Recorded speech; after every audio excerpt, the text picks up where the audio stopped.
열왕기하 함께 나누도록 하겠습니다. 열왕기하는 이제 왕들의 이야기 두 번째 이야기입니다.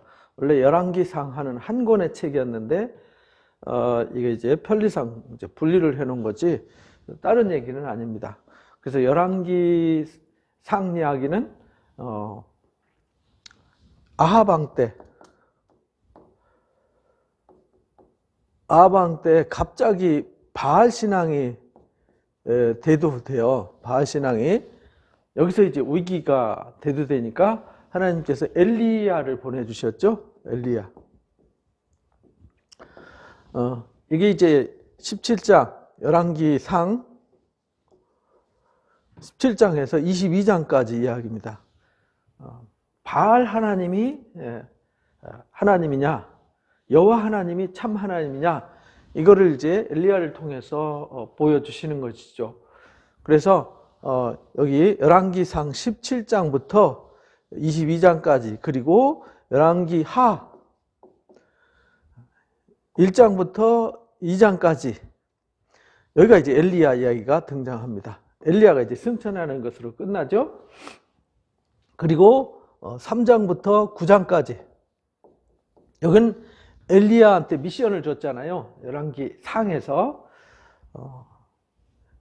엘리사를 제자로 세워라, 예후를 왕으로 세워라, 하사엘을 베나닷을 대신해서 아람 왕으로 세워라.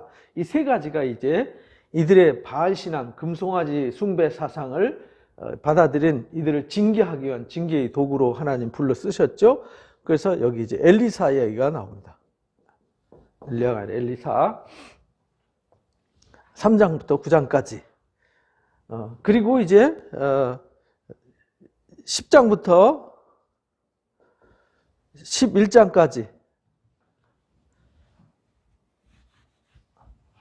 10장부터 13장까지 이제 역시 또 엘리사 이야기로 이어지는데, 여기서 9장에서 바알 신앙을 징계하는 예후를 왕으로 세워라, 엘리사를 네 후계자로 세워라, 하사엘을 아람 왕으로 세워라 라는 것을 미션을 줬는데, 여기 이제 엘리사가 세워졌고, 여기 이제 9장에서 예후가 왕이 됩니다.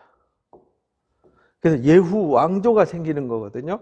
그래서 요 10장에서 바알 신앙을 강력하게 징계를 해서 바알 숭배자들을 다 제거하는 일을 해요.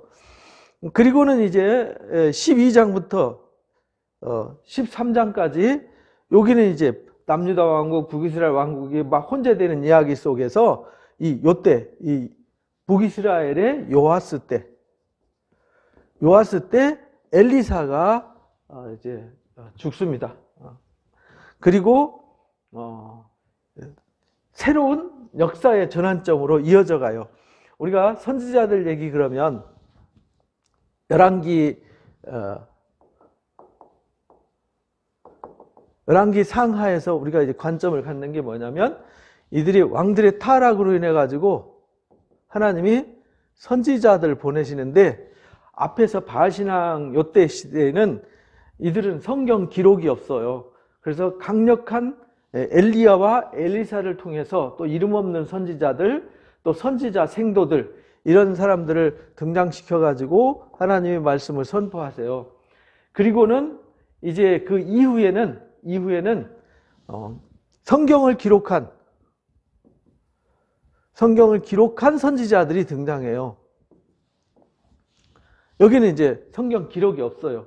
강력한 카리스마 사역으로 사역을 해요. 여기는 하나님이 강력한 능력을 주어서 어떤 일을 행하게 해서요. 근데 여기 성경 기록한 선지자들은 어떤 능력을 행하는 것이 아니라 성경을 기록했기 때문에 여기는 하나님의 말씀을 선포해요.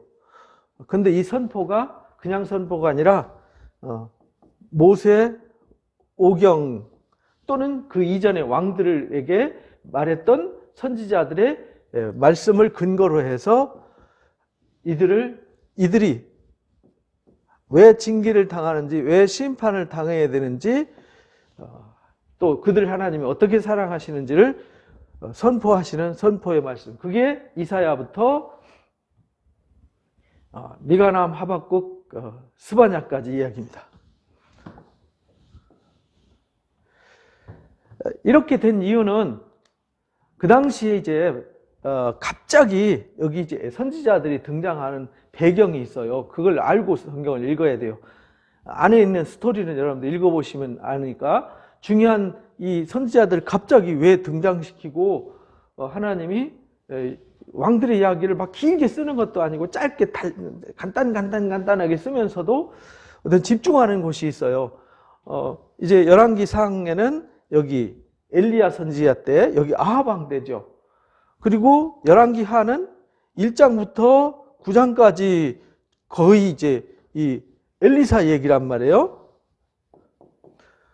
그러니까 여기 열왕기상 17장부터 열왕기하 9장까지 엘리야와 엘리사 얘기잖아요. 13장에 이제 엘리사가 죽기까지. 그리고는 14, 15, 16 세 장밖에 안 돼요. 열왕기상도 마찬가지였잖아요.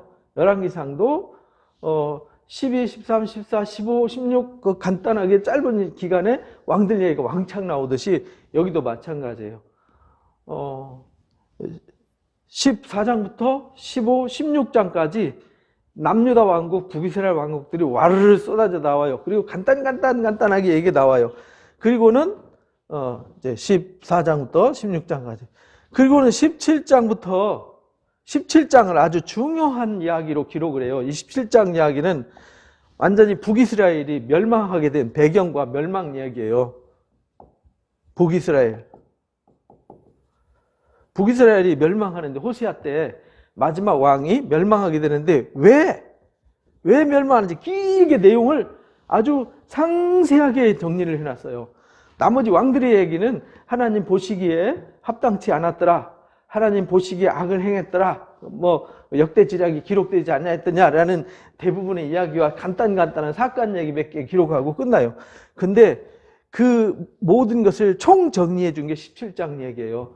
그리고 18장부터 20장까지는 굉장히 내용이 길죠. 18, 19, 20 세 장을 이게 히스기야 얘기예요. 이 이야기는 이사야 36장에서 39장에 그대로 반복해서 나와요. 이때 상황인 거죠. 그리고는 21장에 므낫세 이야기가 나와요. 아주 이때 므낫세, 아몬 이때가 57년, 므낫세 55년, 아몬이 2년 이래가지고 57년 동안 아주 강력한 우상 숭배 사상이 생겨요. 그래서 이 므낫세의 죄 때문에 바벨론 포로 이야기가 등장해요. 그 얘기가 22장부터 25장까지 요시야 왕의 개혁과 22장, 23장은 23은 요시야라는 사람을 등장시켜서 개혁을 해요. 대대적인 성경적 개혁을 하고 그 다음에 24장, 25장은 바벨론 포로로 1차, 2차, 3차 포로로 끌려가는 것으로 끝나요. 그러니까 우리가 열왕기 하의 핵심은 앞에 바알신앙 문제 때문에 등장한 거란 말이에요. 바알신앙, 그 다음에 여기 17장에서 강력하게 이야기한 것처럼 이방신을 숭배한 것, 그들이 하나님의 말씀의 계명을 잃어버린 것, 성경 말씀을 잃어버려서 하나님을 몰라요. 그래서 그 당시에 바알신앙은 눈으로 보여지고 만져지는 신앙이었어요. 근데 이들은 제사장들과 선지자들은 교육 수준이 완전 바닥이었어요. 그러니까 선지자들도 제사장들도 가짜 선지자들이 너무 많았고 제사장들도 타락한 제사장들이 많아서 성경도 하나님도 몰랐어요. 성경을 평소에 읽고 가르쳐야 되는데 성경이 먼지가 쌓여서 언제 발견되냐면 이 요시야 왕 때, 요시야 왕도 개혁을 하려고 한 게 아니라 성전 수리하다가 먼지 쌓인 성경을 발견하게 돼요. 모세오경을 발견하게 되는 거죠. 그 중에 신명기 말씀을 읽으면서 이들이 왜 우리가 고난을 당했는지 이유를 알고 성경대로 개혁하는 얘기가 나오거든요. 그러니까 지금 솔로몬 이후에 제대로 개혁했던 왕은 여기 히스기야 때 잠깐 개혁 이야기가 나오고요. 나머지는 말씀대로 제대로 살지 않았어요. 말씀으로. 그래서 말씀을 개혁하는 얘기가 요시야 왕 때 나와요. 근데 요시야 때 이 개혁이 완성되지 못했어요. 왜냐하면 우상과 산당만 다 제거했지 그들의 백성들의 정신과 사고 속에 말씀의 뿌리가 깊이 내려지지 않아서 결국은 바벨론 포로로 끌려가서 거기서 하나님의 말씀으로 다시 양육돼 갖고 다시 포로에서 돌아오는 역사를 이끌어가는 거예요. 그러니까 이 큰 그림을 우리가 이해할 수 있어야 우리가 열왕기를 이해할 수 있다. 바알 신앙은 눈으로 보여지고 만져지고 그 다음에 아세라 신앙, 아스타로 신앙, 몰록 신앙, 그모스 신앙 아주 수없이 많은 신들이 있었어요. 그 많은 신들이 솔로몬이 끌어들였잖아요. 솔로몬이. 그런데 그 신앙 중에서도 강력한 영향을 준 것이 이 아합 왕 때 바알 신앙, 아세라 신앙을 들어오면서 문제가 된 거예요. 그래서 농경사의 토속 신앙이 이 백성들이 눈으로 보고 만지는 생활 속에서 그냥 스며들었어요. 근데 하나님의 말씀은 일주일 내내 한마디도 못 들어요. 그리고 하나님 앞에 매일 가서 제사하는 것도 아니고 절기 때는 한 번씩 가는데 그것도 제대로 하지 않았어요. 그러니까 하나님에 대한 기억은 서서히 사라지고 이방신의 사상은 계속 영향을 주고 있었단 말이에요. 그래서 바알 신앙은 점점 강력해지고 하나님에 대한 기억은 점점 소멸되어지고 이러니까 하나님께서 이 타락한 이들을 징계하면서 선지자들을 보내되 처음에는 카리스마를 통해서 하나님의 살아계심을 보여줬는데 이거 갖고는 안 됐어요. 그래서 말씀을 기록해서 증거를 남겨줬어요. 그래서 후에 나오는 선지자들은 어떤 능력을 행하기보다는 고난을 당하면서 하나님의 말씀을 선포하는 선지자들로 등장하게 되는 것입니다. 그래서 하나님께서 이스라엘 백성들의 타락을 받고 하나님만이 여호와 하나님이시라는 사실, 그래서 선지자들을 그들에게 부지런히 말씀으로 일깨우기 위해서. 왜?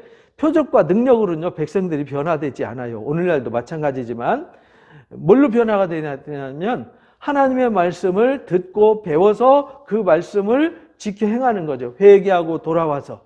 그래서 선지자들이 돌아와라 돌아와라 내가 너희 남편이다. 돌아와라 돌아와라 하나님과 변론하자. 돌아와라 너희가 말씀을 가지고 돌아와라. 이렇게 선지자들이 똑같이 외치는 거예요. 선지자들 부지런히 외치지만 돌아오지 않았어요. 그래서 전반부에는 엘리야, 엘리사, 그 다음에 이름 없는 선지자들 아이야, 스마야, 뭐 늙은 선지자, 젊은 선지자 막 이런 사람들을 보냈지만 이제 중반부에 오바댜, 그 다음에 요나, 요엘, 그 다음에 호세아, 아모스, 이사야, 미가 선지자를 보내게 되는 거예요. 그리고 요시아 때부터 막 후기 선지자들이 등장하는데 그게 나훔부터 시작해서 스바냐, 하박국, 예레미야, 에스겔, 다니엘 이런 선지자들이 등장하게 되는 겁니다. 그래서 이거를 그냥 읽으면 여러분들이 11개의 왕들의 이름이 너무 많이 나오기 때문에 혼란이 올 수 있어요. 제가 총 정리를 해드리겠습니다. 그래서 여러분들이 총 정리를 해드리면 금방 여러분들이 쉽게 이해를 할 수 있어요. 11기 상에서 공부하셨던 거 이어서 여러분들이 잘 들으셔야 돼요. 11기 하만 들으시면 이해가 안 되니까 11기 상을 꼭 읽어보시고 참고하시기 바랍니다. 자, 이제 여기 솔로몬 때 나라가 둘로 쪼개진다 그랬죠? 여기가 북이스라엘. 북이스라엘은 여로보암으로부터 출발해요.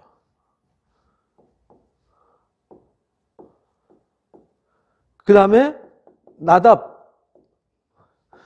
나답이 반역의 칼로 하나님의 말씀 금송아지 숭배 사건으로 인해 가지고 본인만 죄를 진 것이 아니라 온 이스라엘로 범죄하게 했어요. 이것이 죄의 뿌리가 되는 거죠. 이 북이스라엘의 창시자이면서 이게 죄의 뿌리가 되는 거죠. 죄악의 뿌리가 돼가지고 나답도 똑같이 금송아지 숭배를 해요.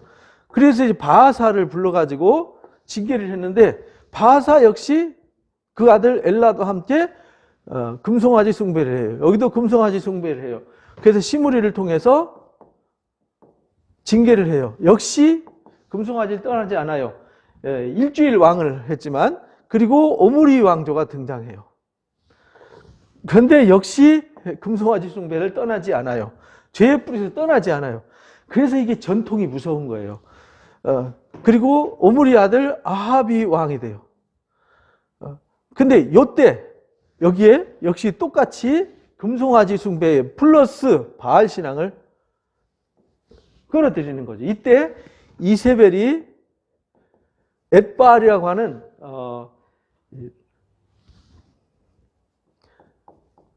제사장, 두로의 엣바알 바알 제사장의 딸이에요. 근데 강력한 카리스마를 가지고 있어요.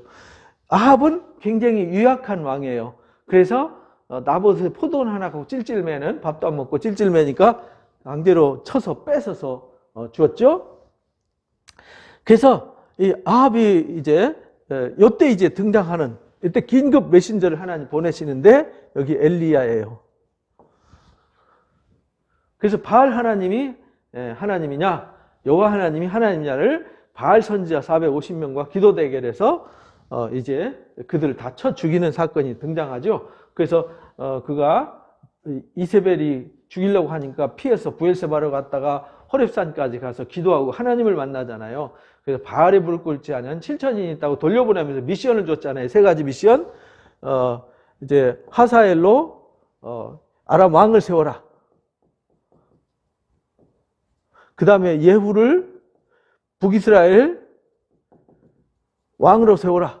그 다음에 엘리사를 선지자로 후계자로 세워라. 이 3가지 미션을 받아가지고 왔어요. 그리고 누가 아합 왕을 죽게 할꼬 해가지고 미가야 선지자와 거짓 선자 400대 1로 그만큼 그 당시에 거짓 선지자들이 많았다는 증거잖아요. 거짓 선지자들, 거짓 제사장들, 형식적이고 타락한 제사장들, 거기다가 금송아지 숭배에 여기 금송아지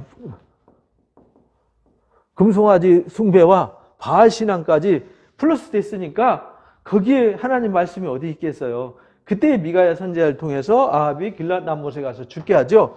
그래서 몰래 옷을 변장하고다가도 죽었어요. 그래서 그 아들 아하시야가 왕이 돼요. 여기 이제 열왕기 상 끝이에요. 그리고 이 아하시야와 함께 이제 여호람이 왕이 돼요. 여호람을 요람이라고 해놨죠. 요람. 왜냐하면 남유다 왕국 여호람과 구분하기 위해서. 그리고 이때 이제 여호람이 징계를 당하죠. 누구한테? 여기 예후를 세우라 그랬잖아요. 이 예후가 여기 왕이 됩니다. 예후 왕조가 생기는 거예요. 그래서 예후의 아들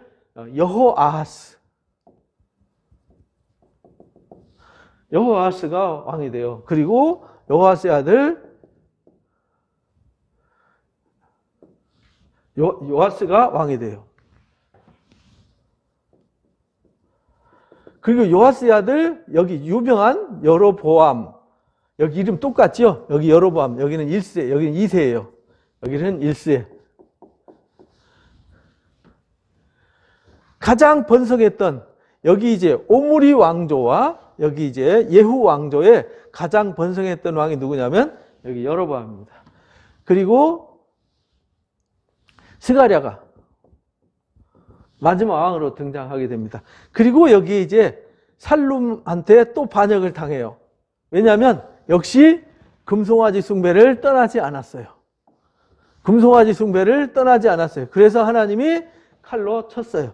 그리고 요때 예후 때 바알 신앙을 정리를 하게 되는 거죠. 그리고 살룸이 또 살해를 당해. 누구한테 당하냐면 우나엠한테. 그리고 부가히야. 근데 이 또 누가 칼을 맞냐면 베가한테. 그리고 여기 호세한테. 그래서 이게 722년 여기서 역사의 종말을 구하게 되는 것이죠. 이 복잡하잖아요. 되게 복잡한데 복잡한 거 기억할 필요 없어요. 여러분들이 기억해야 될 것은 여기 여로보암 시조, 바사 왕조 끝났어요. 오므리 시므리인데 여기 이 오므리를 기억하셔야 돼요. 여로보암 오므리 왕조예요. 그 다음에 예후 왕조, 오므리 왕조, 예후 왕조, 큰 왕조예요. 이게 왕조 첫 번째 왕조 끝났고요, 두 번째 왕조 끝났고요, 세 번째 왕조, 네 번째 왕조거든요. 다섯 번째 왕조. 그 다음에 여기 살룸, 무나엠, 부가히야, 이 사람들은 별로 이름 뭐 기억하시지 않아도 돼요. 베가도 별 볼 일 없어요. 마지막 왕 호세아만 기억하면 돼요. 그러면은 여로보암, 바사, 오므리, 예후, 호세아 이쪽만 기억하면 되는데 이 오므리 왕조 중에서 꼭 기억해야 될 사람은 아합입니다. 그리고 여기 이제 마지막 여호람 여기 아하시아 얘기 스토리에 이제 연장해서 기억하면 되니까요. 요 오므리 왕조의 자식들, 예후 왕조의 자식들인데 예후 왕조의 특별하게 예후 외에는요. 뭐 요아스나 뭐 여로보암 스가랴 이 사람들은 간략간략하게 스토리만 나와요. 그건 기억하시면 되고요. 요 사람들은 그냥 뭐 그런 마지막에 계속 칼 맞고 끝나는구나 이렇게 생각하시면 됩니다. 그러면 여기서 이제 남유다 왕국을 우리가 기억을 해야 된단 말이에요. 여기에 르호보암. 제가 이제 열왕기 상할 때도 이거 쭉 써드렸으니까 기억을 하셔야 돼요. 여기는 칼 맞아서 끝나는 사람은 왕조가 하나로 가요. 여기 솔로몬의 곧 여기 이제 다윗의 등불, 언약의 등불이죠.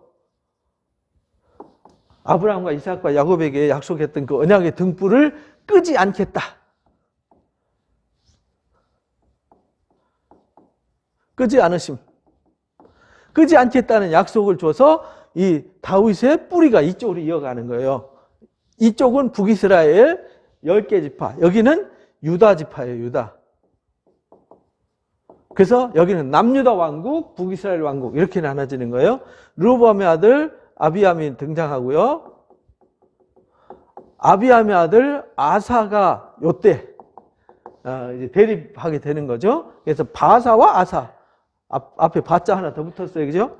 그 다음에 여호사밧. 이 여호사밧이 조금 길게 나와서요. 만큼 와요. 여기 아사가 41년 동안 이제 왕하니까요. 여기 여호사밧. 이 여호사밧 때 이 오므리 왕조와 사돈을 맺어요. 여기는 대립, 계속 전쟁하고요. 여기는 사돈을 맺어요. 한 집안이잖아요. 한 집안. 싸울 필요가 없는 한 집안인데 이 범죄로 인해서 갈라지게 된 거잖아요. 그래서 금송아지 숭배로 북쪽 이스라엘은 계속 부패해 나가는 거고요. 계속 그래서 칼이 떠나지 않잖아요. 칼이 떠나지 않아요. 그렇게 징계를 했으면 깨달아야 되는데요. 계속 깨닫지 못하고 인간이 그만큼 둔해요. 아무리 말씀 외쳐도요. 자기 눈에 좋은 대로, 자기 소견에 좋을 대로 사는 존재이기 때문에 오늘날도 마찬가지입니다. 사돈을 맺었는데 여기 이제 이세벨과 사돈을 맺었잖아요. 그래서 이세벨이 여기 아합하고 결혼하게 되고 이 여호사밧의 아들이 누구냐면 여호람이에요. 여호람인데 이 아합과 또 이제 사돈을 맺어요. 여기 이제 사돈 집안이 되는데 여기 아합의 딸 이세벨의 딸이 누구냐면 아달랴예요. 이 아달랴를 이제 사위를 맺는 거예요. 사위. 그러니까 이제 이 여호사밧이 이 집안과 사돈을 맺어가지고요. 아합의 딸과 이제 여기 아달랴가 왕이 되는 거예요. 여기 아하시아가 등장하죠. 근데 여기 북이스라엘이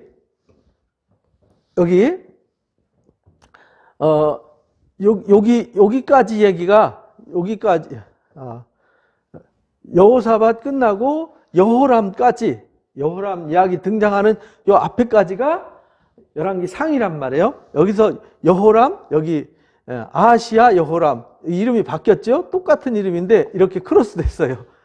거꾸로 기억하시면 돼요. 여호사밧은 아들은 여호람 같은 여시죠. 아합의 아들은 같은 아시예요. 아하시아 쉽게 기억을 하세요. 그리고 이름 똑같아요. 여호람 아하시아 근데 이 네 명의 자식들이 징계를 당하는 얘기가 등장하는 거예요. 그래서 여호람이 죽고요. 아달랴가 섭정을 하게 돼요. 그래서 여기에 여호람과 아하시아 죽고 나서 요 아달랴가 여기 왕이 되는 거예요. 여자 왕이. 그러니까 엄마 닮아가지고 바알 신앙을 강력하게 끌어들이는 거죠. 그래서 이 아하시아와 여호람 이 왕족들을 싹 다 죽여버려요. 여기는 원래 아하시아가 일찍 죽어요. 1장에 이제 열왕기 1장에 아하시아 죽는 얘기가 나오잖아요. 하나님의 선지자가 있는데 바알세붑한테 내가 죽겠냐 살겠냐 물으러 가요. 그래서 하나님이 내가 살지 못하고 죽으리라 했던 얘기가 열왕기 1장 얘기예요. 그리고 요때 이제 여호람 때 엘리사 얘기가 길게 나오는 거예요. 요때 엘리사 얘기가.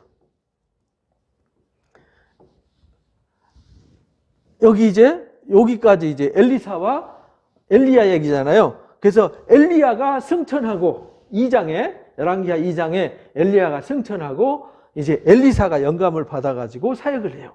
그래서 엘리사가 등장하면서 각종 사건이 등장하죠. 엘리사의 활동 얘기예요. 3장부터 9장까지. 그래서 3장에 엘리사가 모압 전투에서 싸워서 이기게 되는 이야기가 스토리가 나와요. 에돔 사람들이 물이 없어서 이스라엘과 연합군이 가가지고 전쟁을 할 때 물을 주셔가지고 그 물이 아침 햇빛에 비쳐서 붉은 빛이 나니까 자기들끼리 전투하는 줄 하고 왔다가 당하는 이야기. 그 다음에 4장에부터 4장, 5장, 6장에 여기 이제 열왕기하 4장부터 6장 얘기가 요때 등장하는 거예요. 요때. 이 그림, 큰 그림의 지도를 보시면서 상황 이해를 하시라고 제가 정리를 해드리는 거예요. 요때에 선지자 생도들이 많이 등장해요. 엘리야 때도 그랬죠. 아합 때 엘리야가 이제 이 아합의 국내 대신 누구냐면 오바댜가 300명의 선지자들을 숨겨주고 50명씩 숨겨가지고 먹을 것을 갖다 주어서 보호를 해줬잖아요. 그래서 하나님이 그를 긍휼히 여기셨는데 이때도 선지자 생도들이 있어요. 이 선지자 생도들은 누가 키워야 되냐면 왕과 제사장들이 선지자들을 돌보고 양육하고 지원해주고 후원해줘야 된단 말이에요. 근데 이들이 4장 보면은 선지자 생도가 이제 일찍 죽어가지고 가족들이 굶어 죽어가는 얘기가 나와요. 그래서 엘리사가 이제 기름통 빌려오라 그래가지고 그것을 부어주셔가지고 그릇 양껏 가지고 와서 부어주셔가지고 생계 유지하도록 가르쳐 줬죠. 그 선지자 생도들이 집을 지어요. 그래 도끼를 잃어버려요. 또 선지자 생도들이 양식이 없어가지고요 먹을 게 없어요. 그래서 호박국 더호박국 끓였는데 거기 독이 들어가지고 근근히 먹어 살리는 일, 이들이 막 건축하는 일에 동원되고 그래서 도끼를 잃어버려 도끼를 떠오르게 하는 일, 그게 6장 얘기잖아요. 그 다음에 5장에 오히려 이 이스라엘은 이 선지 생도들을 괄시당하고 무시당하고 가난하고 소외되고 이렇게 되고, 그 다음에 오히려 아람 왕의 그 군대 장관이었던 이 나아만이 오히려 하나님 믿어가지고 나병이 치유되는 기적이 나타나요. 그 엘리사를 통해서 하나님이 하나님의 선지자 한 사람이 온 이스라엘을 지켜요. 그들이 전쟁하는 걸 미리 알게 해서 막아주세요. 그래서 엘리사를 죽이려고 왔는데 하늘이 불병거들이 지키는 것을 보여주세요. 그런데 거기서 속였던 게하시가 나병 환자 돼가지고 고난을 당하는 걸 보여줘요. 이 사건을 통해서 이 상황, 이 시대적 상황을 보여주시는 거예요. 엘리사에게는 엘리사가 대단한 사람이었다? 그거 보여주려고 하는 게 아니에요. 엘리사가 하나님의 능력 받아서 그렇게 하나님 메신저로 카리스마를 가지고 엘리야처럼 어떻게든 북이스라엘을 살리고 그들을 도와주고 일깨우려고 하지만 그들이 말씀을 듣지 않아요. 그리고 왕도 제사장도 백성도 하나님의 말씀을 듣지 않는다는 걸 보여주는 거예요. 오히려 하나님이 그들을 가장 중요하게 여길 제사장과 레위인들과 선지자들인데 그들 다 내쫓아 버렸잖아요. 이때. 그러면 다시 이때 정신을 차리고 이들을 도와줘야 되는데 도와주지 않았다.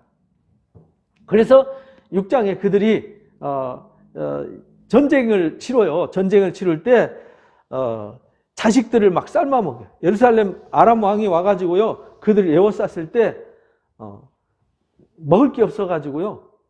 왜냐하면 사마리아 성 에워싸우니까 어디 나가지도 못하고 들어오지도 못하니까 이제 막 말머리, 먹지도 않는 말머리 하나를 엄청난 비용에 거래하게 되고 비둘기똥까지 사고 파는 이런 참 불행한 상황. 그러니까 나중에는요 자식을 서로 삶아먹는 이런 불행한 사고까지 나타나요. 그래서 하나님께서 그들의 불신앙을 책망하면서 그들이 먹을 것을 주시죠. 아람 왕을 쫓아내고 그들이 놓고 간 물자를 먹게 하는 일. 하나님은 그들이 부패하고 타락해서 이방 신을 섬기고 바알 숭배하는데도 하나님 그들을 지키시고 사랑하세요. 그래서 8장에서 여기 미션 주셨던, 아까 미션 주셨다 그랬잖아요. 여기 하사엘. 여기 8장에서 7장에서 이제 그들을 이제 불쌍히 여기셔서 그들의 애통함을 엘리사를 통해서 들어주세요. 이들은 아무것도 한 게 없어요. 북이스라엘은 우상 숭배하고 타락한 것밖에 없어요. 근데 먹을 것을 주셨어요. 근데 이 8장에서 여기 하사엘을 왕으로 엘리야를 통해서 세우세요. 엘리사를 통해서 하사엘을 기름 부어가지고 네가 왕 될 거야. 이래가지고 이제 왕을 세우는 얘기가 나옵니다. 베나다시 병들었을 때 하사엘이 왕이 될 것을 예언하고 하사엘이 이스라엘에게 악을 행할 것을 예고를 해요. 악을 행한다는 말은 징계한다는 거죠. 북이스라엘이 징그럽게 하나님을 안 믿으니까 그 얘기예요. 그리고 여호람이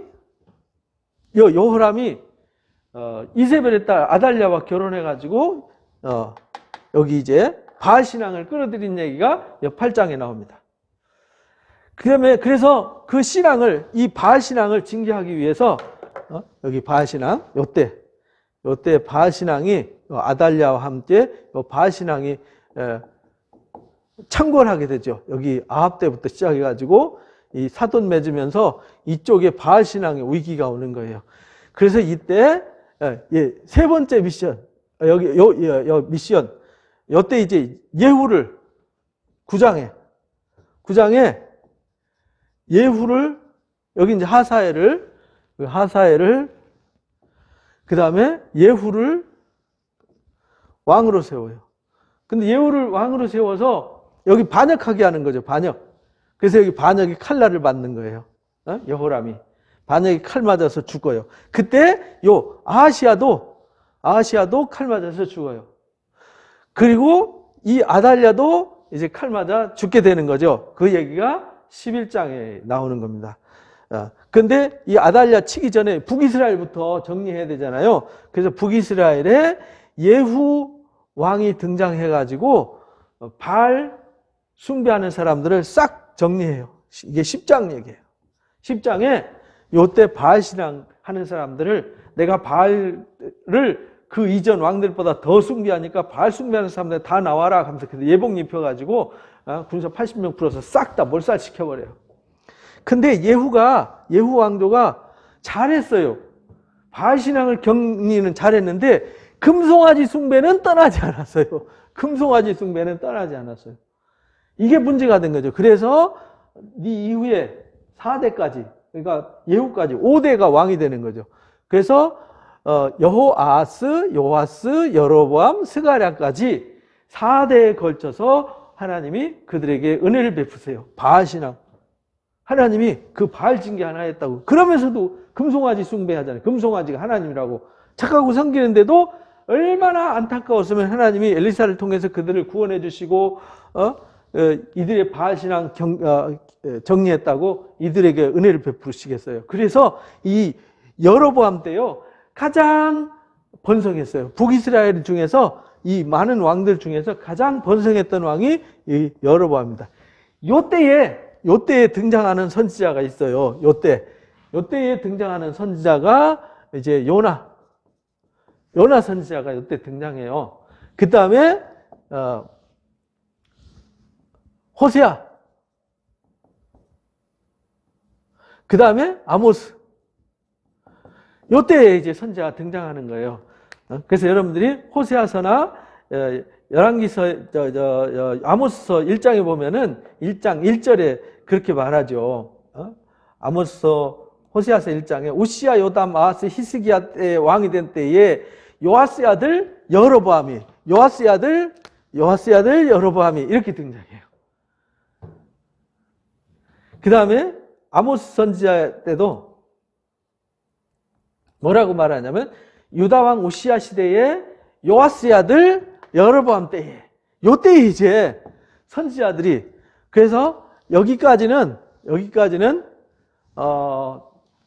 카리스마 선지자들이 등장하는데 요 이후에부터는 말씀으로 이들의 심판과 멸망과 징계와 장차 다가올 메시아에 대한 예언을 하게 되는 거예요.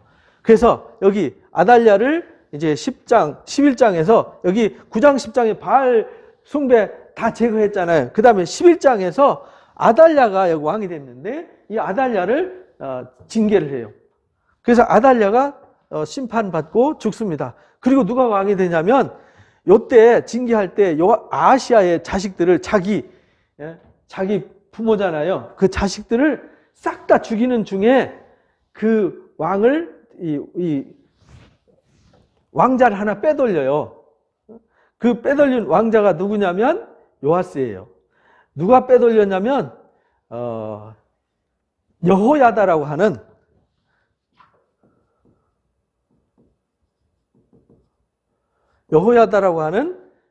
대제사장이 그 누나 여호세바라고 그래요. 여호세바 이제 둘이 이제 결혼한 사이인데요. 여호세바가 누나가 빼돌린 거를 여호야다가 이 성전에서 보호를 해요. 6년 동안 보호했다가 요때 이제 왕이 되는 겁니다. 요때 요아스가 왕이 돼가지고 이제 성전 정화를 하고 대제사장이 섭정을 해요. 그 섭정을 해서 도와주니까 대제사장이 살아있을 때는 정말 열심히 잘 섬겼어요. 성전 수리도 하고 성전 입구에 헌금함을 놔둬가지고 자원하는 헌금 모아가지고 성전을 보수하게 하고 아주 잘했어요. 근데 여기 11개는 안 나오는데 역대기에 이 여호야다가 죽으니까 누가 대제사장이 되냐면 사가랴라고도 하죠. 사가랴. 이 마지막에 여호야다가 섭정할 때는 잘했는데 섭정하는 아버지 같은 여호야다가 없어지니까 부패하고 타락해요. 그때 이제 스가랴가 책망하니까 성전에서 스가랴를 돌로 쳐 죽였어요. 그래서 아벨의 피부터 성전에서 돌 맞아 죽은 사가랴의 피까지라고 이제 우리 복음서에 나오죠. 그 얘기가 이 얘기입니다. 그래서 이 요아스가 그러는 바람에 반역의 칼날에 반란의 칼에 죽어요. 그리고 누가 왕이 되냐면 아마시아가 왕이 됩니다. 그래서 여러분들이 그 예수님 족보에 요아스하고 아마시아는 안 나옵니다. 그 아마시아도 교만해가지고 여기 이 요아스하고 여기 북이스라엘 요아스하고 대결하다가 성전에 있는 모든 그 성전도 막 200규씩이나 헐려요. 그리고 성전 창고에 있는 거 보물 다 뺏기고 그래서 징계를 당해요. 그리고 역시 칼날에 죽어요. 그리고 누가 왕이 되냐면 우시아가 왕이 돼요. 근데 우리 11개는 아사랴라고 나오죠. 아사랴가 왕이 됩니다. 요아스, 아마시아, 우시아, 그 다음에 아하스, 요아스, 요 얘기가 어디 나오냐면 요아스와 여호야다 개혁 얘기는 여기는 12장에 나와요. 12장. 여기 18장, 9장, 10장 얘기, 그 다음에 11장에 여기 아달랴 징계, 여기 이제 바알 신앙 징계, 그리고는 여기 12장에 요아스와 여호야다 얘기가 등장해요. 그리고 13장에 엘리사가 죽고 엘리사와 함께 요때 요아스, 요때 엘리사가 죽어요. 엘리사가 여기 13장 얘기예요. 12장은 이 요아스 때 얘기죠. 요아스 때 얘기고 여기 요아스와 아마시아 대결하던 요때에 13장에 엘리사가 죽습니다. 그리고 이제 14장부터 여기 아마시아부터 우시야, 그 다음에 여로보암 요때 얘기해요. 요때 아마시아 끝나고 아마시아가 한마디 죽잖아요. 이 여로보암과 우시야 요 당시에 요때부터 선지자들이 쫙 나오는데 요때 선지자들 이야기를 제가 정리를 해드릴게요. 요때 선지자 여기 요나 나왔죠. 그 다음에 북이스라엘 선지자예요. 호세아, 아모스. 이건 북이스라엘 선지자예요. 그 다음에 여기 남쪽에도 우시야 때부터 선지자가 등장하는데 누구냐면 이사야, 미가, 그 다음에 요 앞에 나훔, 이런 선지자들이 등장을 해요. 그래서 요나, 호세아, 아모스, 나훔, 이사야, 미가 이런 선지자들이 등장을 해요. 그 다음에 여기 이제 오바댜. 이 오바댜는 언제 선지자면 요아스 때 등장해요. 요아스 때 등장하는 선지자예요. 요아스 그 이전에 여기 여호람 때라고도 하고 이제 여호람 때 좀 더 일찍 등장하죠. 북이스라엘 선지자. 오바댜는 에돔의 멸망에 대해서 예언한 선지자예요. 요나는 여러분들 잘 아는 물고기 뱃속에 나갔다가 니느웨 성이 멸망할 것을 예언했던 선지자고요. 호세아, 아모스는 이 북이스라엘이 번성할수록 여기 여로보암 때 엄청나게 번성했는데 번성할수록 죄를 짓는다고 책망하는 얘기가 이때 나와요. 그리고 이때 우시야, 요담, 이때 우시야의 아들이 누구냐면 요담이에요. 그 다음에 아하스가 왕이 되는 거죠. 아하스의 아들 히스기야가 왕이 되는 거죠. 히스기야의 아들 므낫세가 왕이 되는 거죠. 근데 여기 지금 호세아 때까지는 여기에 히스기야 6년에 여기 북이스라엘 역사가 끝나는 거예요. 이게 722년이에요. 요때 우시야, 요담, 아하스, 히스기야. 이사야서 1장에 보면 우시야, 요담, 아하스, 히스기야. 여기도 마찬가지. 여로보암 때도 우시야, 요담, 아하스, 히스기야 때. 요때 이제 선지자들이 등장하는 거예요. 요때 우시야, 요담, 아하스, 히스기야 때. 요걸 이제 잘 기억을 하셔야 돼요. 되게 복잡하죠? 복잡하고 어려운 것 같은데 사실은 북이스라엘은 여로보암과 오므리 왕조, 예후 왕조만 잘 기억해야 된다고 그랬어요.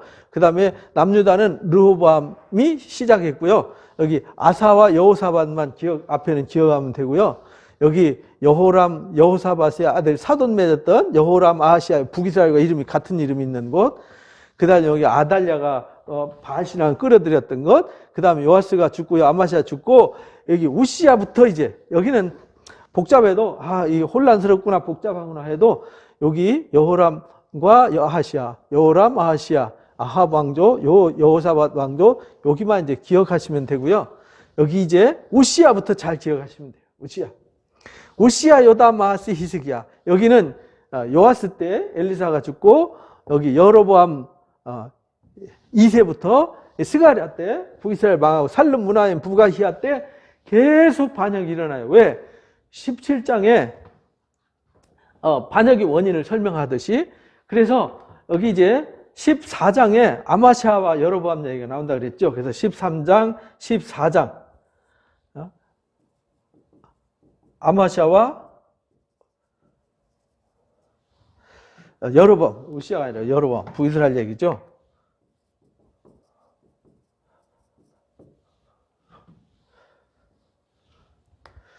그 다음에 이제 15장에 왕들이 제일 많이 나와요. 15장에 아사랴라고 하는 우시야,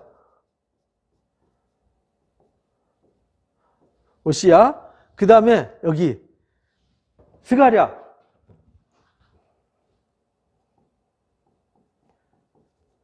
이건 북이스라엘이에요.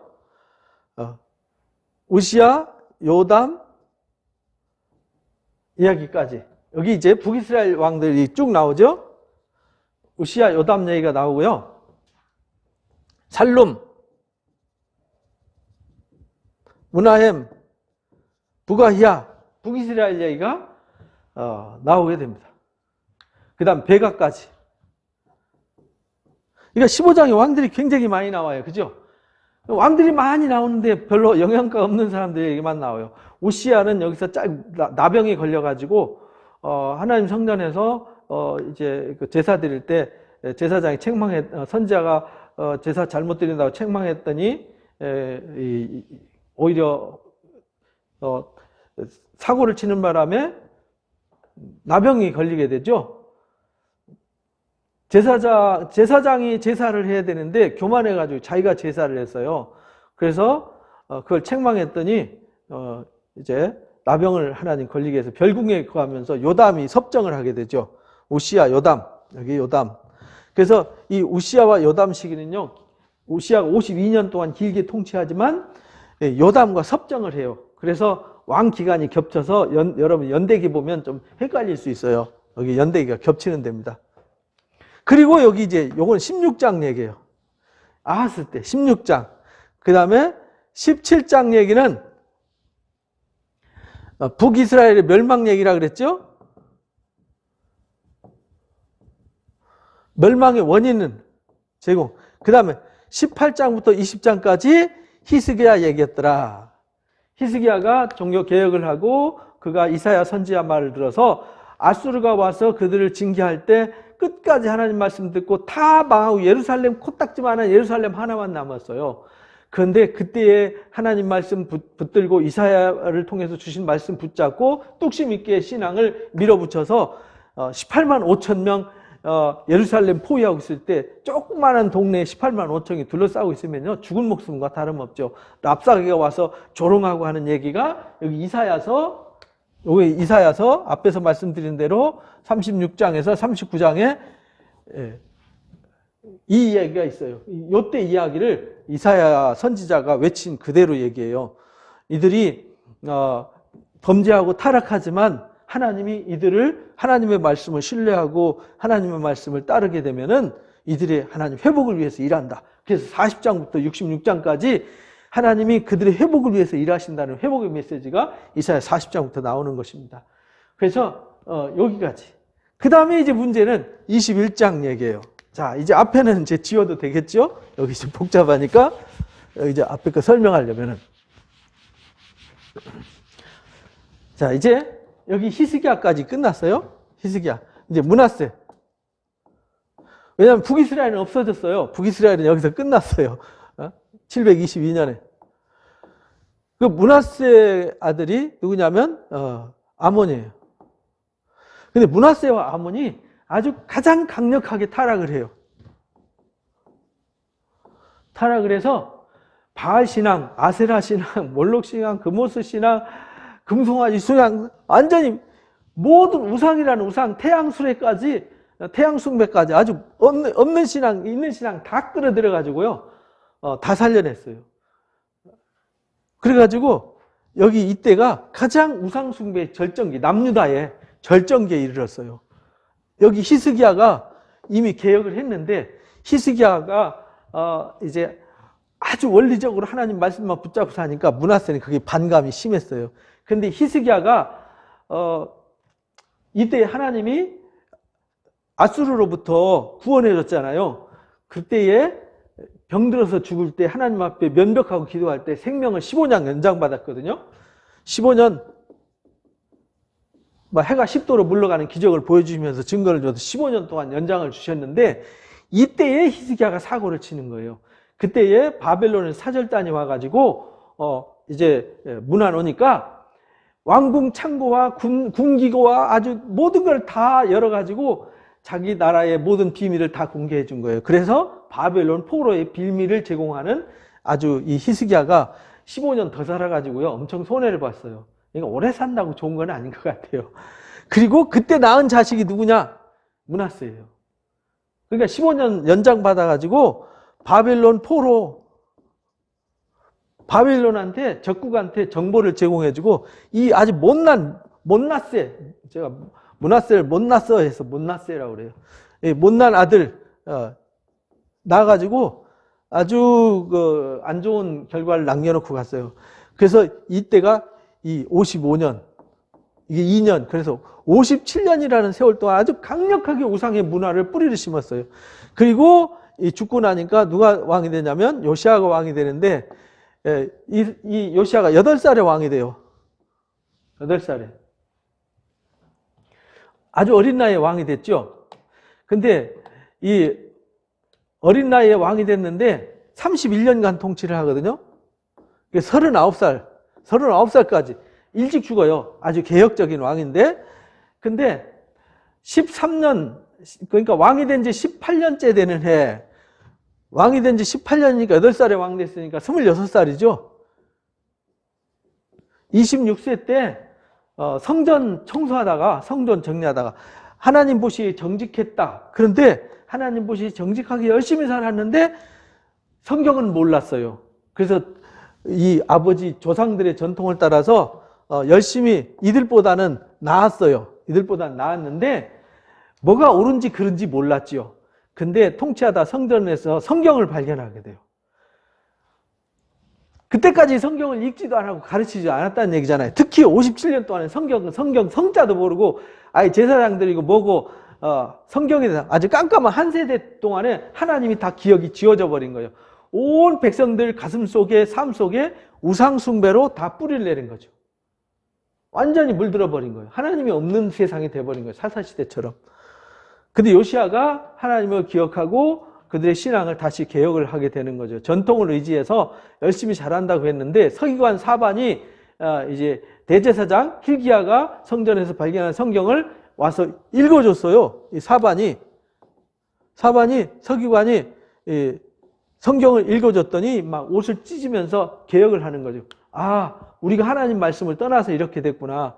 성경대로 우리가 왜 이렇게 고난을 당하고 어려움을 겪었는가 했더니 우리가 말씀을 떠나서 그렇구나. 이래가지고 요시야가 성전 안에 있는 아세라상, 바알상, 거기서 남창의 집, 거기서 아세라 옷감 짜는 집, 태양술에 태양을 향해서 세워진 말, 그 다음에 몰록 그모스 신전들, 뭐 흰농 골짜기에 있던 몰록 신전들 모두 싹 다 제거해버려요.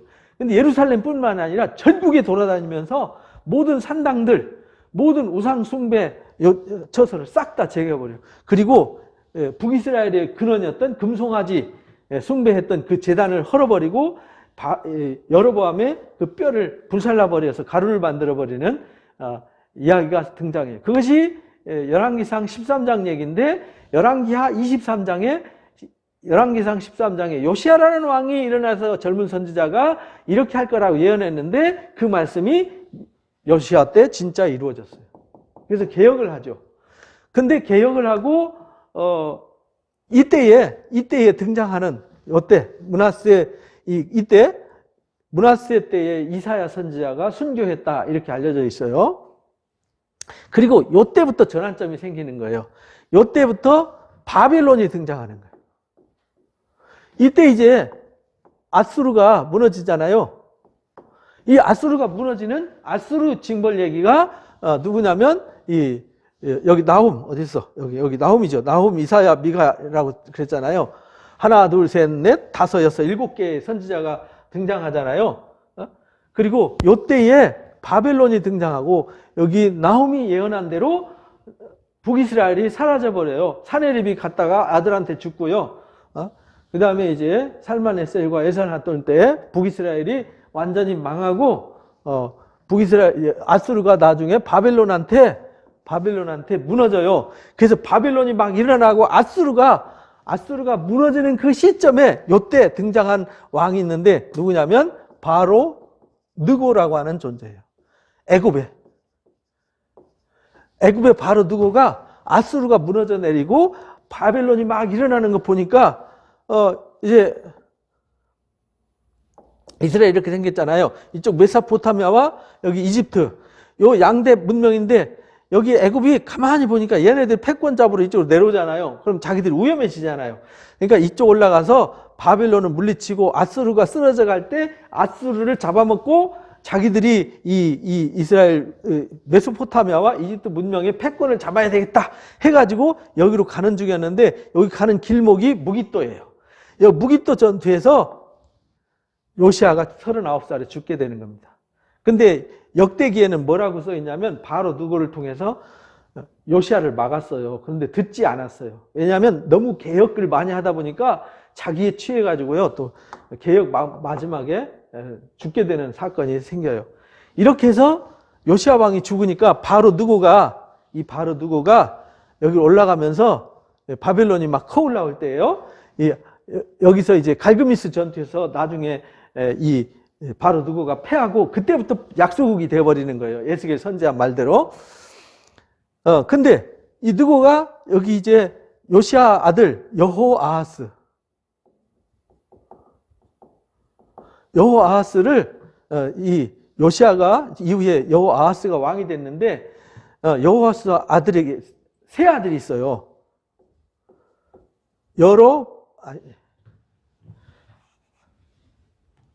엘리야김, 시드기야. 근데 이게 큰 아들이에요. 1번, 여기가 2번, 여기가 3번이에요. 셋째 아들. 근데 둘째 아들 여호야김이 시원찮았어요. 첫째 아들이. 그래서 둘째 아들이 똑똑하니까 둘째 아들 왕으로 세웠는데 바로 느고가 이 똑똑한 꼴보기 싫어서 데리고 가서 이 애굽에서 죽었어요. 그리고 누구를 세우냐면 엘리야김을 세웠어요. 이름을 여호야김이라고 바꿨어요. 여호야김이라고 이름을 바꿔버렸어요. 그래서 엘리야김이 여호야김이 됐어요. 그래서 우리 성경에는 계속 여호야김으로 등장하죠. 그래서 왕을 세워서 바로 느고가 잡아가서 죽이고 여호야김을 세웠는데 이때 이제 바벨론과 느고가 갈기미스 전투에서 패하게 되는 거예요. 그래서 갔잖아요. 그러면서 바로가 이스라엘을 치고 내려와서 여호야김을 사로잡은 거죠. 근데 야 조공 바쳐 이래가지고 바벨론의 속국이 됐어요. 그런데 가만히 보니까 친애굽 정책을 썼단 말이에요. 계속 배반을 해요. 바벨론 배반하니까 바벨론이 내려와가지고 이 여호야김 때 포로로 잡아가요. 이게 1차 포로예요. 바벨론으로 1차 포로로 끌려가요. 그리고는 여호야김 대신 누구를 세우냐면 여호야김의 아들 여호야긴을 세워요. 여호야긴을 자기 아들 왕으로 세워요. 요 얘기가 이 요시야 때 종교개혁 얘기가 22장, 23장 얘기예요.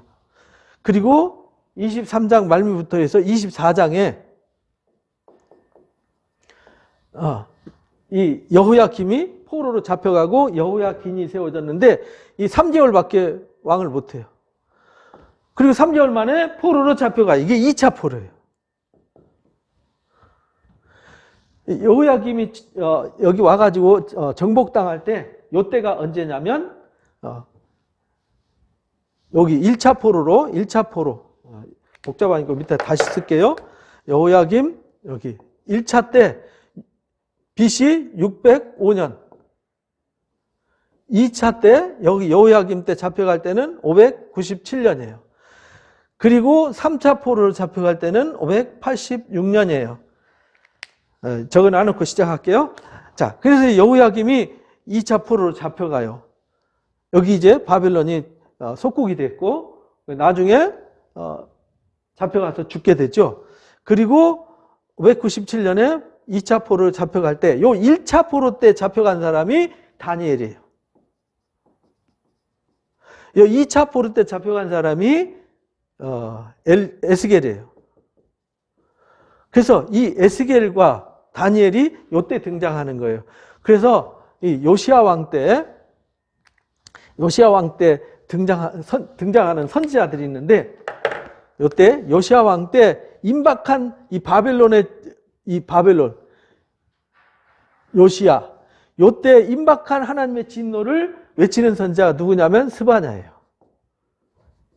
그리고 하박국이에요. 하박국 스바냐가 요때 등장하는 거예요. 그리고 요시야 때 강력한 아주 대선지자 예레미야가 등장하는 겁니다.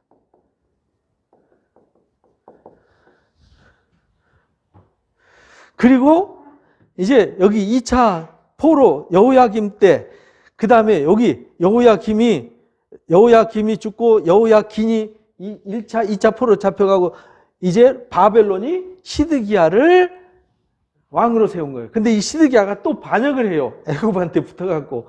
그래서 두 눈이 뽑히고 세 사슬이 끌려서요. 자기 보는 앞에서 두 아들이 죽고 두 눈이 뽑혀서 바벨론 포로로 끌려가서 죽어요. 이게 3차 포로예요. 그게 586년.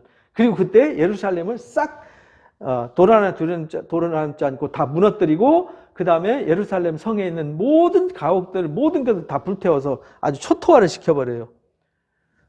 여기에 이제 25장 얘기예요. 그래서 여기 24장, 25장 요때 등장하는 선지자가 에스겔이에요. 그러니까 2차 포로와 3차 포로 직전에 2차 포로로 끌려가서, 왜냐하면 에스겔이 2차 포로 때 끌려갔으니까 3차 포로 직전에 외치는 것이 에스겔 선지자 얘기예요. 그리고 1차 포로 때 끌려가서 이 장차 다가올 이 다니엘은 바벨론이 멸망하고 페르시아가 등장하는 때까지 선지자 활동을 해요. 예레미야는 이 3차 포로로 끌려간 이때까지 선지자 활동을 해요. 에스겔도 그 이후까지 활동하죠. 가장 오랫동안 했다는 다니엘이에요. 이렇게 해서 끝나는 거예요.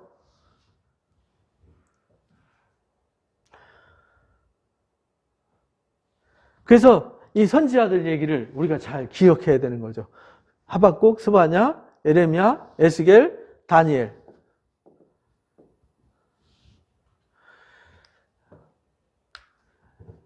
그러니까 우리가 이 선지자들 얘기를 잘 기억하면 이제 하나님께서 하시는 일을 이제 요 상황을 모르면 우리가 나중에 선지자 공부할 때 무슨 말인지 몰라요. 그래서 3차 포로로 끌려가는 것으로 열왕기하가 끝나요. 그리고 시드기야 총독을 세워가지고 나라를 유지시키는데 또 바벨론 포로로 잡혀갔던 사람들은 바벨론에서 예레미야의 말씀대로 준비됐다 돌아오고, 남아있던 사람들은 그달랴 총독을 세웠는데 그달랴 총독이 이스마엘과 그 일당들한테 죽고 애굽으로 가서 몰살하게 돼요. 그 이야기는 구체적으로 예레미야서의 그 상황 얘기가 구체적으로 기록이 되어 있습니다. 그러니까 여러분들이 예레미야서를 읽어본 그 상황 이야기를 잘 알 수 있습니다. 이게 열왕기 하 이야기입니다. 되게 복잡하죠? 아마 정신이 하나도 없는데 여러분들이 핵심 내용만 잘 이해하시면 된다. 우시야, 요담, 아하스, 히스기야 때의 이 선지자들과 그 다음에 므낫세 이후에 요시야와 그 세 아들 이야기 때 여기 스바냐, 하박국, 예레미야, 에스겔, 다니엘 이야기를 여러분들이 이해를 하면 된다. 그러면요, 여러분들이 지금 무슨 얘기를 하는지를 알 수 있다. 그래서 여기 나훔이 빠졌죠? 여기 이쪽이 나훔이라 그랬죠? 여기 아수르가 무너질 때 나훔. 여기 그래서 나훔, 스바냐, 하박국, 예레미야, 에스겔, 다니엘. 요때 이제 선지자들. 여기 이제 6세기, 7세기 선지자들이고요. 요때 8세기, 9세기 선지자들이 이제 이사야, 미가, 요나, 호세아, 아모스, 오바댜 이런 사람들이 요때 활동했던 선지자다라는 걸 여러분들이 아시고요. 열왕기를 잘 읽어보시기 바랍니다. 요거를 계속 반복해서 보시고요. 또 읽어보시고요. 또 제가 이 사진, 그림을 또 몇 가지를 올려드릴 테니까 참고해서 열왕기를 잘 읽어보시기 바랍니다. 맞습니다. 수고했습니다.